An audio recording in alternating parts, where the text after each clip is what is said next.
Welcome back to Yang Speaks. A happy Thursday to all of you. It's your favorite non-Andrew Yang co-host, Zach Grauman, with the one and only Carly Riley. So what am I? If you're the favorite non-Andrew Yang co-host.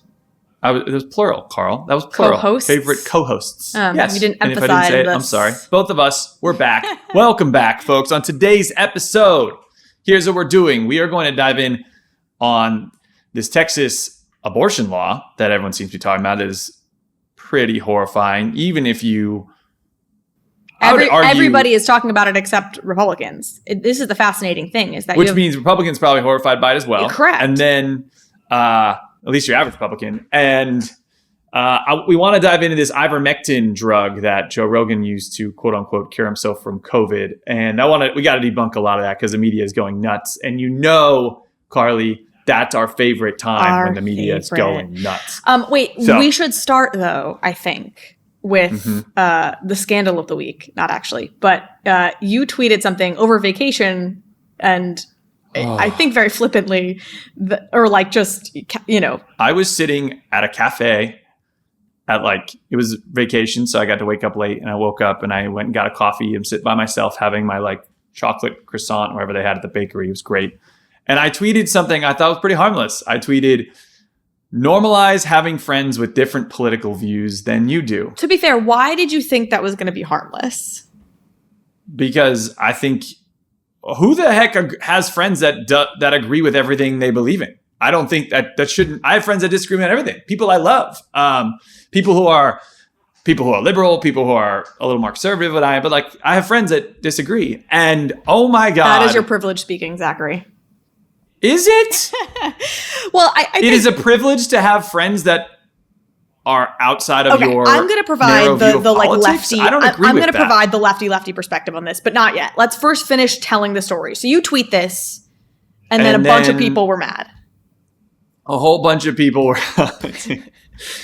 Oh, should we normalize being friends with Nazis, Zach? And that was fun. I was asked, because I of course saw some of the replies. And so then I made the point about the fact, I was like, you realize Ruth Bader Ginsburg, who is probably the hero or the purported hero of many people on this thread, she's somebody to hugely admire, was very good friends with Antonin Scalia. So then I had people messaging me being like, how many Hamas friends do you have, Carly? Where are all your Hamas friends? So this was, I think, the first fundamental disconnect was you meant within have friends that reason. Don't agree with you on everything. You could have, I have friends who are much further left than I am, right? Or you could even be within a particular party. You're not even talking about... And then everybody else interpreted it at the most extreme level imaginable. Of course, because it's Twitter. And so let me say a couple things. And then I'd love, I want you to teach me. We talked a little bit about this, but the farther left side, I guess, here's what I'd like to say. Yes, there are a couple lines that should not be crossed in friendships. And, someone who has hate in their heart is someone I do not want to be friends with, right? So I can't believe I'm clarifying this. No, I'm not friends with Nazis. What the fuck? That's not what that tweet meant. But I want to say this for anybody that it possibly bothered, that 74 million people voted Republican in the last election. 74 million people voted for Donald Trump. So if you think that 74 million of those people, that all 74 million are morally bankrupt, I hate to say this, you are the problem. And that doesn't mean that there's plenty of morally bankrupt people that vote Republican. There's plenty of morally bankrupt people that vote Libertarian and Democrat and everywhere. But there's a large chunk of them that are regular human beings that disagree with you. They're not assholes. They don't believe in suffering. They just have a different view. They live in a bubble. There's a million reasons they could be voting for different political views than you. And I believe you should have friends on both sides of the aisle, because if you don't, they don't have anyone pulling them the other way. So yeah, well, and okay, I'm going to give the more lefty perspective on this in a second. Please but do. I think Tell me why I'm wrong. On the pulling people the other way, that's sort of why I end up fully landing with you, Zach, is I'm like, so what are you suggesting then? If you disagree with the idea, if you say, no, we absolutely can't have friends who are on the other sides of the aisle, then let's just have the Civil War now, right? Then let's just secede. Yeah. What I don't... We'll never agree. We'll all hate each other. Then how do we... And the personal example I'll give is my mom and hopefully all my relatives aren't listening, but like my mom has a cousin who's was like a big Trump supporter, and through like a number of dialogues, she actually started to see like, oh, like she was in a bubble and started to see that because my mom was willing to engage with her and have conversations with her and have dialogues with her. And I have a ton of friends that lean right, whatever, voted Republican, and because of my involvement with Andrew Yang, voted left this time. They voted for Biden. So I just, from a practical perspective, I approach it like it's so critical to be able to pull people further left in my case, right? Like that's what I want to do with people who are on the other side of the aisle from me. And that requires trust and a certain amount of friendship, et cetera.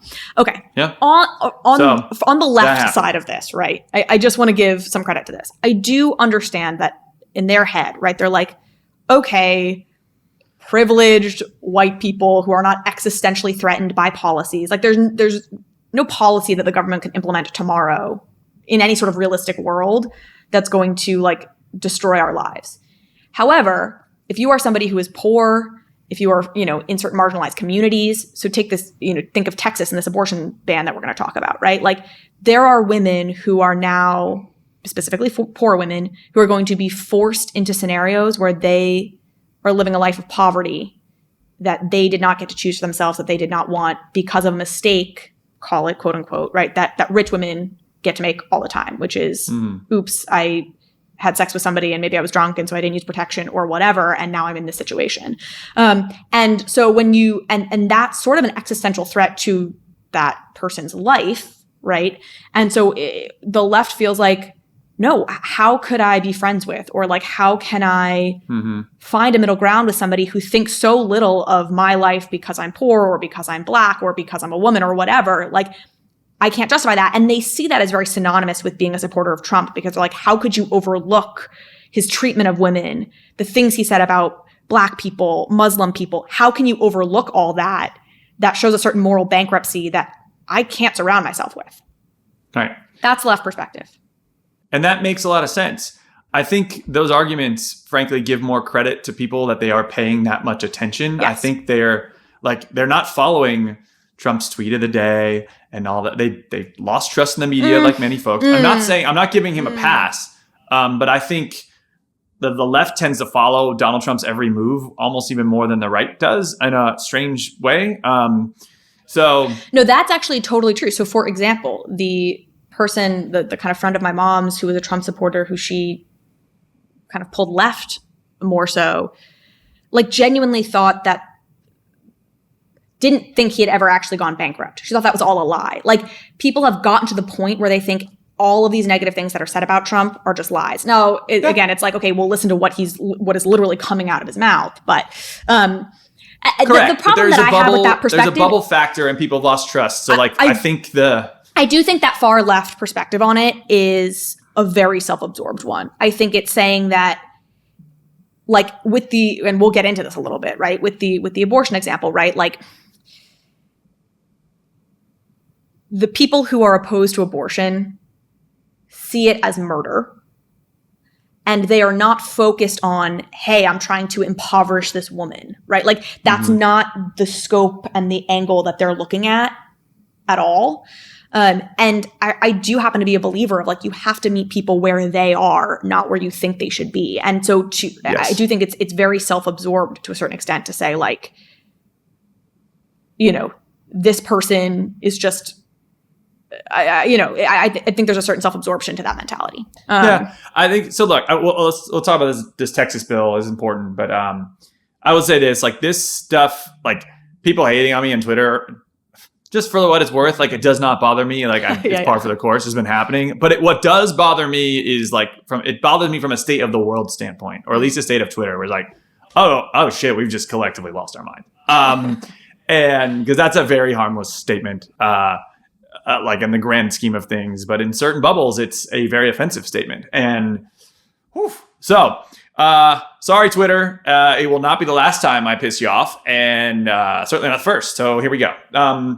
But I do think we just all need to pick our heads up and love each other. And I thought that was a loving tweet. Like have friends on different sides of the aisle. It's okay to disagree with certain people. And I understand where I've come from, and I'm sorry I can't be all things, all people. I try not to be an asshole. I really do.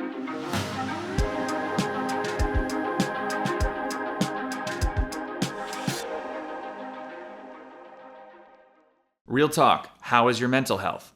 If it's like mine, probably not that great. I'm losing my mind post-COVID, getting a little better, and the reason I'm getting better is because of our sponsor, BetterHelp, which is amazing, secure, and frankly, fairly priced counseling done securely online. So you can start communication and get paired with a licensed professional on a safe, private, online environment that's super convenient within 48 hours. It's not a crisis line. It's not self-help. It's professional counseling done securely online. You can talk to your counselor at any time. You get timely and thoughtful responses. I love my counselor. It's freaking awesome. And you can get advice on depression or anger or stress or family conflicts, whatever you're going through.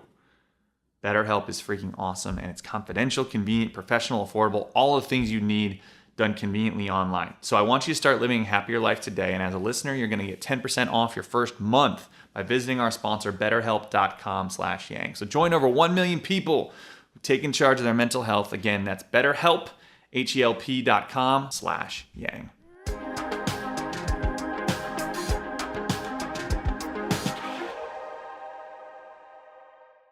Okay, this Texas abortion law. Yeah. Let me say this, Carl, I saw all the hype.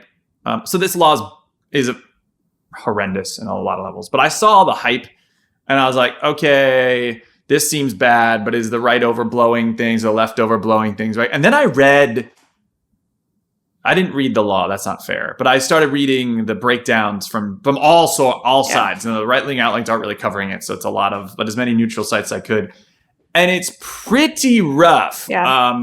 And it seems wrong outside of the abortion conversation. It seems like something we wouldn't do on any issue. Yeah, and we've now done it. It is something that should frankly horrify both sides of the aisle, because you want to talk about creating a illiberal state and creating like an authoritarian, crazy, like overreach. It checks all these boxes beyond even the laws about abortion. So do you want to give an overview here, and then we can... I'll break down the law, at least from I'm not claiming to be an expert, but I will give it, for those of you who have just probably seen the hype and be like, that's dark, but maybe haven't gotten involved. This is kind of where you're at. So basically there was a new abortion law in Texas that bans abortions after 6 weeks. And the Supreme Court, it passed a while ago, and other states have passed it as well, their own versions, but they haven't really been upheld. The courts are fighting them. But the Supreme Court upheld it, I believe it was 5-4, upheld this law. So this law is pretty nuts. So basically, the reason it's so complicated is because it's not the state regulating and banning abortions. It's allowing private citizens to sue abortion providers, which is a very loose term. So it allows private citizens to sue abortion providers and anyone else who helps a woman obtain an abortion. And that's critical. So not anyone patient, else. I mean, but anyone else. That can be a friend, that can be an Uber driver. If you give money to somebody, even if you don't know that money is being used for an abortion, if it gets used for an abortion, you can be sued. Yep. And you can do it all over the state. So it's essentially meant to financially and painfully harass all abortion providers. So that can be women or anyone who gives a woman a ride to a clinic or provides financial assistance to obtain an abortion. And if you're a private citizen who brings this suit, you actually don't need to show any connection to those you're suing. If you sue and you win, you get a $10,000 prize and your legal fees covered. And they have a whistleblowing website that you can literally just flag. So I mean, this kind of like people, this is where I totally agree with the left. And they've been saying you're putting a bounty on like fellow citizens. And it's totally true. Like this is just a bounty out there for people to collect. And yes, it is so sick. And I do think this is why Republicans aren't advertising it more, because that kind of like government sanctioned, government enabled, law enforced, like citizen nanny state just feels like it would be everything they don't want. When you're talking about like individual freedom, get out of my yard, get out of my hair. It's the other thing that I think is so horrific about this is it doesn't have carve outs in the law for cases of rape or incest. So if you are raped by your father, it is still completely illegal for you to have an abortion. The Uber driver gets sued for taking you to Planned Parenthood. Now, what's crazy to me is like we don't do this for actual murder. Because, like, yes, we report people who commit a nasty crime like murder. But we don't, if an Uber driver drives a person who then goes and commits a murder, we don't get to sue the Uber driver, right? You could go down if it's done in a restaurant, like that restaurant doesn't get sued. You go down a list. Obviously they're different, but it's like the fundamentals of this are, to me, ridiculous. And the reason it's so complicated is because it's not state banning. It's private citizens. Right, because you can't technically ban it. You can't technically put somebody in prison for having an abortion. So you just need to cut off all access. And so the estimations are wild, but it's around 80 to 85% of women who would want an abortion or seek an abortion would be prevented from getting one given this. The other thing is the 6 weeks piece, is that 6 weeks, I mean, most women basically don't even know you're pregnant at that point. Right. Yeah. And so you wouldn't know, you don't know until 4 weeks. So you basically have a 2-week window to take a pregnancy test and make a decision and then get to a clinic. Like that's, it's rough. So that is the law. Carly, I'm very interested in your thoughts. I have some, but I also agree with Andrew on the presidential trail. He used to say he thinks men should leave the room when it comes to talking about women's rights and abortion and women's sexual health rights. And on one hand, I very much agree with that. Why should men be having any say? But then I agree with you. We've talked about this before. Like that's also a cop out for men to be like, oh, I don't know. I gotta let you, and then it lets shittier men like have the loudest voice in the room. Yeah. So I do think it's important for guys like me to say something in defense or against this law, which I'm doing. But I want to hear from you, Carly. I mean, I hate it. I absolutely hate it. I think one of the things that I've thought about as this has all come about is I remember a number of years ago, Texas was trying to pass some law that was very restrictive about abortions. They've tried many iterations of this. And the leading lawmaker in Texas who was writing, whose team had like crafted the language for this legislation in Texas, did not know that the majority of abortions at this point are a pill, right? Like for people to understand, when women get abortions, the majority of them take a pill and that handles it. This person thought that basically he thought all abortions were like late term abortions, right? Where you had to like actually go in and like, I don't want to get too graphic, I guess, here, but like he had a very, very fundamental misunderstanding about how abortions even happen. And it just makes me so angry that you have these people pushing legislations and they have no freaking idea what they're actually talking about. I'm in support of, there was some actress recently who came out, said I turned down a movie role that I liked because it was shooting in Texas. I think the city of Portland said they like won't engage in any trade or like economic back and forth with Texas. I support all of this. Like I am fully happy to cut Texas off for this. I think it's really, really harmful. And that's sort of how pro-choice I am. Now, with all of that said, I am going to probably wade into some mild controversy here because I also happen to think that the way we as Democrats kind of slogan and message around abortion is a little irritating. And specifically the slogan, like, my body, my choice, this whole notion of like, why do you get to control my body? We're signaling to the base well there, but we are not in any way trying to engage with Republicans when we use that slogan. And I'll explain why, and I'll give a better way to talk to conservatives about abortions. Okay. There is a whole wing of people who are pro-life who don't realize that their underlying motivation is totally sexism and trying to control women. I believe that very thoroughly. If you look at the history of Roe v. Wade in this country, for example, it was not that controversial when it passed. And then you had religious groups who started to like mobilize people around this for electoral reasons, blah, blah, blah. We won't get into that whole history. What I want to say now is at this point in this day and age, there are many people who genuinely believe that abortion is murder. And like, when do we become human beings, right? Like, when does this become murder? When does it not, right? And so there's like a certain, I don't agree with it, right? But there's a certain logic. Someone would say, hey, the viability outside the womb was at one point when Roe v. Wade was passed, but now viability outside the womb is earlier than that. And it's just getting earlier and earlier. And we may reach a point where you're viable outside the womb at 6 weeks, right? So if that was the previous test for what made an abortion okay or not, like it's tricky. So I think saying my body, my choice, the fact that I have autonomy over my body does not give me the right to murder someone. Correct. So there's always been a disconnect for me in using that slogan on the left to try and counter the right, who is saying essentially, this is murder, we should ban murder.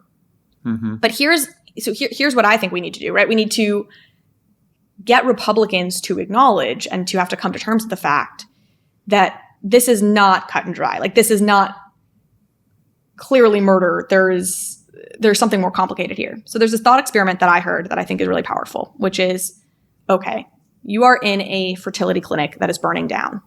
And in one corner, you have 1,000 fertilized embryos. And in the other corner, you have a 2-year-old child. What do you save? You can only save one. And for me, and I have to imagine for most people, the obvious instinct is you're going to save the 2-year-old child. Save the baby. Because there is clearly a difference between a human being out in the world and a cluster of cells, right? Or a not born human being, an unborn being. Yes. And I think any honest Republican would actually have to grapple with that question. And it starts to raise that point that this is not clear cut. This is not clearly murder. And I just think that's a more interesting way to start a dialogue with a conservative than trying to say, like, my body, my choice, which feels like honestly just a way to signal to the base, and great and fine, but it doesn't really cut to the heart of it for me. Here's the other one. Here's what I'll say. There's a difference between what one individual believes morally than what is moral or right from a policy perspective. And I think we often / almost always conflate the two, and it's really important to think about both. I think a good example is marijuana. For me, I like pot, but I don't think it's great if people are high all the time. Whether it's immoral or not, like, I don't know. I think if you're a pothead and you're smoking all day long, it leads to laziness, absent fathers, bad parents, like people driving machines and they shouldn't be that high. Like, I don't think people smoking weed all day is a good thing. I don't think people smoking weed on a moral basis is, like, sound like great. such a 80s dad. Like, just say no to drugs. They're lazy and blah, blah, blah, like. No, but I like, if we're honest though, like, does it make you lazier? Of course it does. Like, anyone who smokes weed is like, yeah. I mean, there's certain people. I don't know. There's some people who actually, I think, get like bursts. I know people who get bursts of productivity actually when they smoke. But they're people have generally the exception, not the rule. I understand your broader point. Let's take it. Like, most people who smoke weed get a little lazy, and it's not a bad thing. I'm not judging people. But it's not like the most productive drug, generally speaking, right? Do cocaine instead, kids. Sure, yeah. Right? But my point is, like, I don't morally love people getting high all the time. I don't think that's like what a great man of integrity or a great father should be doing. I'm not judging. It's just my personal moral opinion. However, in practice, trying to take my morals and putting them into law is a disaster, and we've lived it. People still get marijuana regardless, so that's not working. It creates a black market, which increases crime and deceit and wastes government resources to stop the trade of marijuana on the street when we could just be taxing it and actually getting revenue. And we apparently can't enforce marijuana like distribution or use without being freaking racist. So all in, the prohibition of pot, which may be something morally people could be against, it practically is a complete mess. And I think abortion's very, very similar, where one may think that abortion is morally wrong. And there are plenty of people who don't think it's a good thing for us to be celebrating abortions. However, from a policy standpoint, banning abortion becomes a disaster. You don't ban abortions. You actually ban safe abortions. If anyone's seen Cider House Rules, it's very well done and very obvious how this works. And frankly, you just economically hurt some of your least fortunate in the world. Right. And you don't end up banning abortions for rich women. You ban abortions for poor women. Right. And I mean, there was an interesting Freakonomics made a point, the book Freakonomics made a point that became somewhat famous, which is that they tracked the passage of Roe v. Wade and the decline of crime in major cities. And they saw it basically tracked perfectly, that you started to have a decline in crime in cities right when the kids that weren't born that would have been coming of age to be involved in crime at that, weren't. Now, people have criticized that, but I do think it makes sense, right? That when you give women the choice to family plan and to have more autonomy over their lives and the direction of it and their finances, I mean, powerful, positive things happen. I think to close on this, I'll say one note, which was a stat that I read years ago that has stuck with me, which is, we're talking globally now, but no country has lifted themselves out of poverty in the last 50 years without expanding access to birth control. And that's obviously a relevant part of this conversation, because it just goes to say that when you empower women to make their own choices around family planning, remarkable things happen. Like women being able to control their fates in that way and control their finances in that way is amazing. And we are stripping that away. So I'm really horrified. Yeah. And this is one of the, so look, we like to make this podcast of action. In this case, there's a lot of people fighting back, especially if you live in those states. But to us, I think one of the best weapons we can give those who are pro-choice here is the ability to have the moral conversation with those on the other side of this issue. And so that is either the moral policy argument I was just making, or the one you were making is that in a burning building, would you save a tower of embryos or a small child? Most of us would save the vast majority of us save that small child.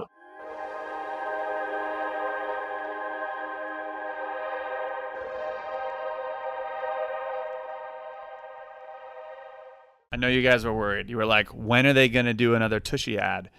And today is that day, because we haven't done a Tushy ad in a long time. Tushy, for those of you who don't know, is the modern bidet company. Instead of using toilet paper, which is more expensive and a little less comfortable and not as good for the environment, Tushy is what they do in Europe. They use bidets and they spray water on you, and it's freaking awesome. So the Tushy models, these bidets, especially the new ones, they just click to your toilet. There's basic installation. It's so simple, and it saves you money on toilet paper, and it's more enjoyable. So Tushy is the modern bidet right now. So just poop, wash, and pat dry, and it is awesome, and it's better for the environment. So the Tushy bidet features a number of things. It washes you with water, so better clean than toilet paper. It's less irritating and more soothing for you. It's easy to install. It attaches to the toilet in under 10 minutes. No electricity or plumbing required. Using a Tushy bidet reduces your toilet paper use by 80%, saving you money. It's eco-friendly and it's stylish. And you could be like that cool guy or gal that has a bidet in their home. So check it out, guys. Start washing with Tushy bidet for a better clean. So go to hellotushy.com/yang and get 10% off plus free shipping. So you get 10% off this thing and save a bunch of money on toilet paper and be cooler and be happier and, let's call it, more content with your going experience. So 10% off and free shipping. This is a special offer for just our Yang Speaks listeners at hellotushy.com/yang for 10% off. After you buy and install your Tushy, show it off, tag us and tag them at hellotushy on Instagram. So hellotushy.com/yang. Get 10% off, free shipping right now.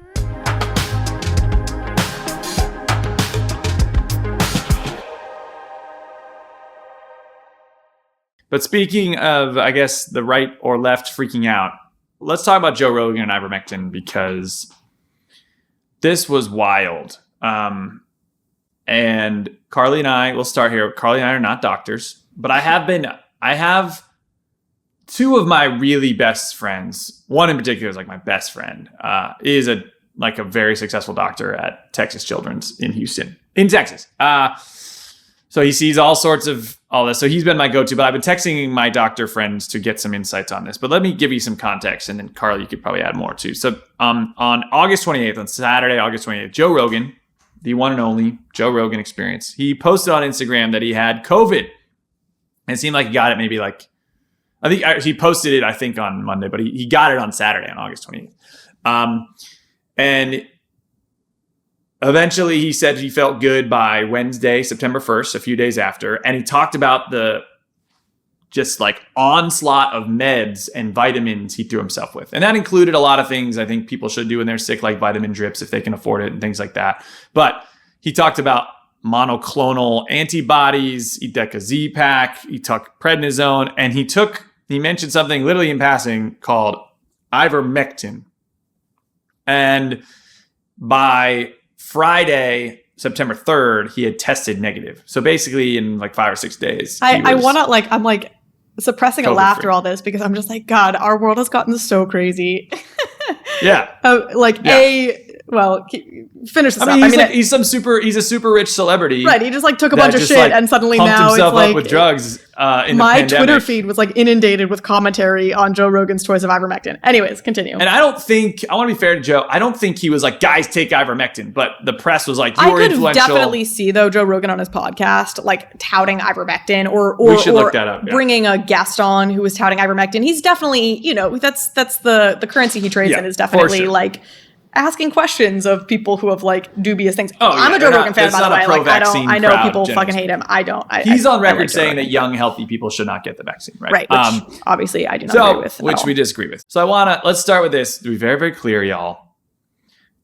Ivermectin, what is it? It's an anti-parasitic drug. It did win the Nobel Peace Prize in 2015 for its success in combining river blindness and other tropical maladies.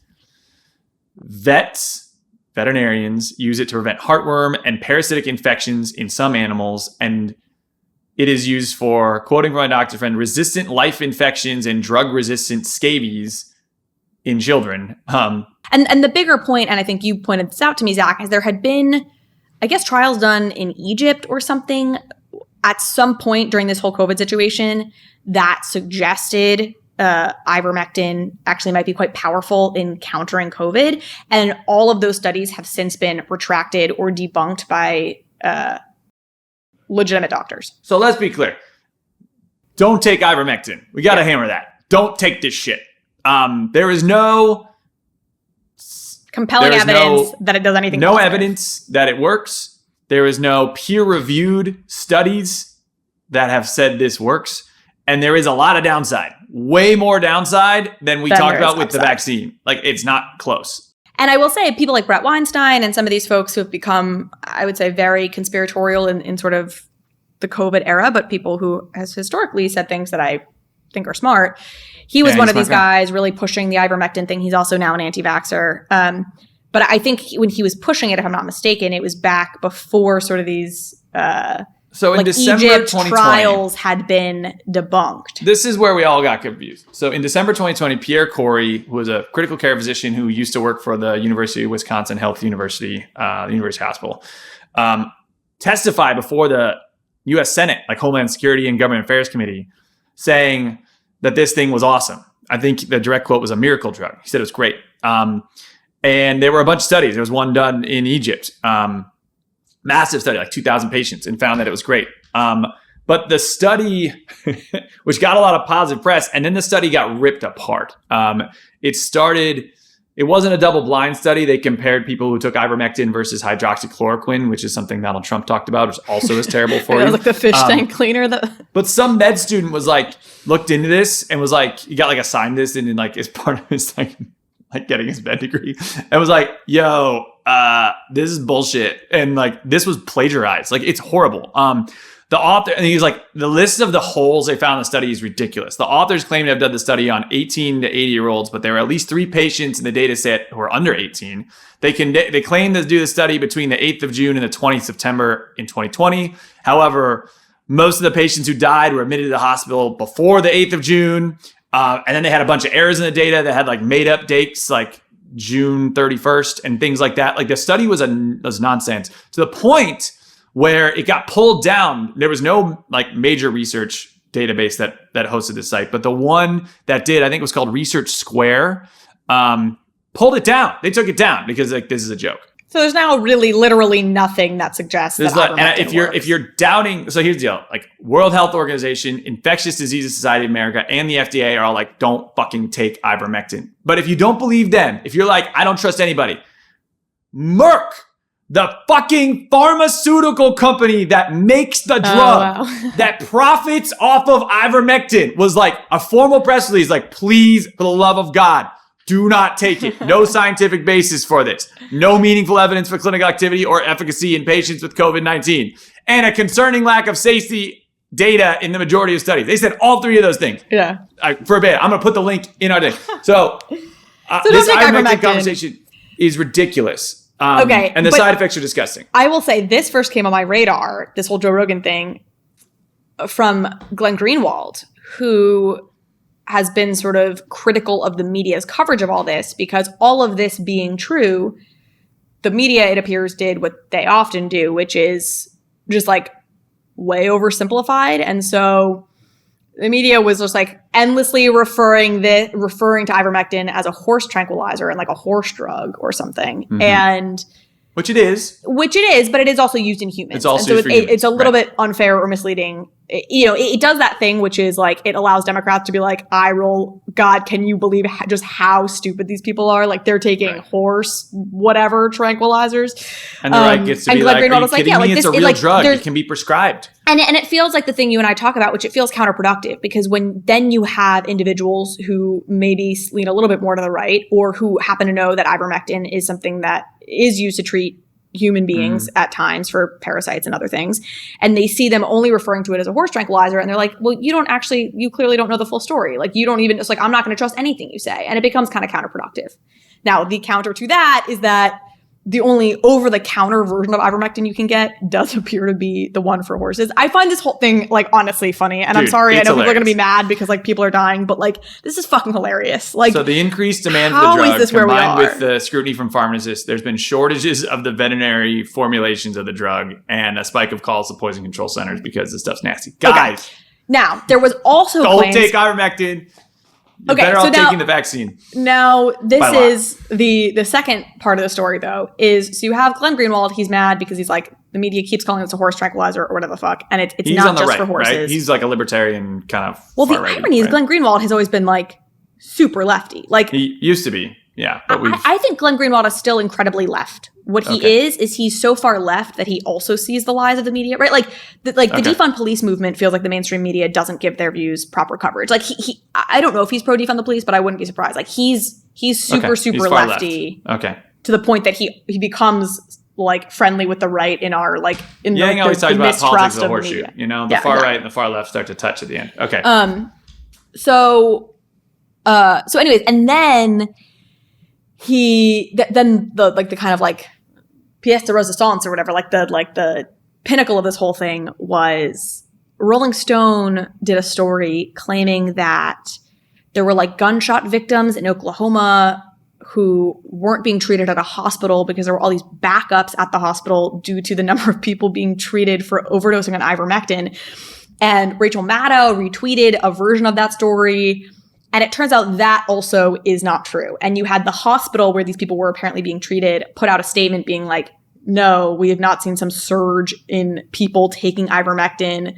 We like totally have capacity. Like, this isn't true. So then, of course, the right latches onto that. And they're like, like, look at these vultures, like, claiming fake news all the time. And, like, Rachel Maddow still has this story tweeted. She hasn't retracted it. How can we trust them with the vaccine if they can't even get this right? Exactly. Yeah. That's what's happening. This is why we want to talk about it. Because it's like, you have both the right and the left, they're just going nuts all the time. And if you're an average person, you're like, okay, well, is ivermectin bad? Because I do like Joe Rogan.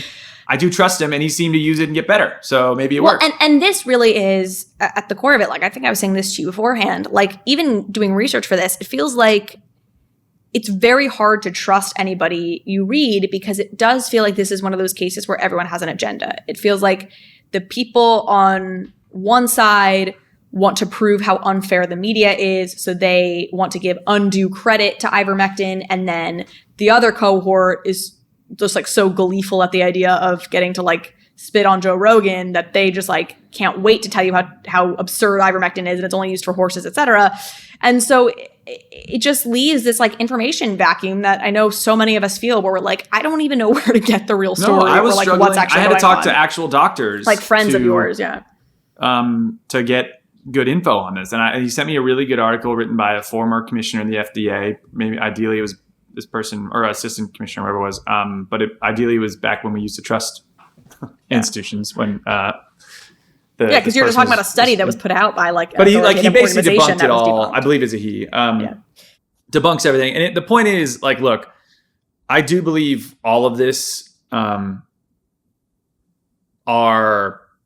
it's a personal, like, until it's federally mandated, it's a personal choice right now. Like, I want people to get the vaccine. You should do. We get a whole episode of this, but it is your choice. And Joe Rogan, super rich, super like into health and fitness, and he eats elk and bow hunts and all that stuff. Like, that's what he does.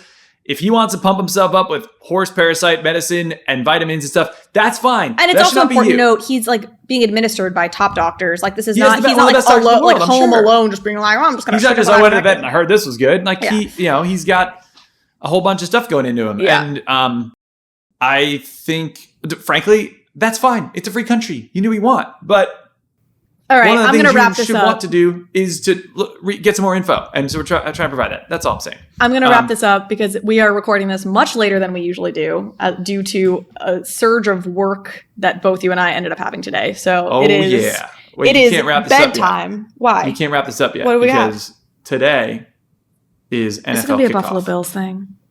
Yes, of course it is. What? Oh my God. Guess what? Josh Allen begins his MVP campaign and the Bills Super Bowl run this Sunday, 1:00 against the Pittsburgh Steelers in Buffalo. And guess what? I will be there. And guess who's coming with me? Carly Riley.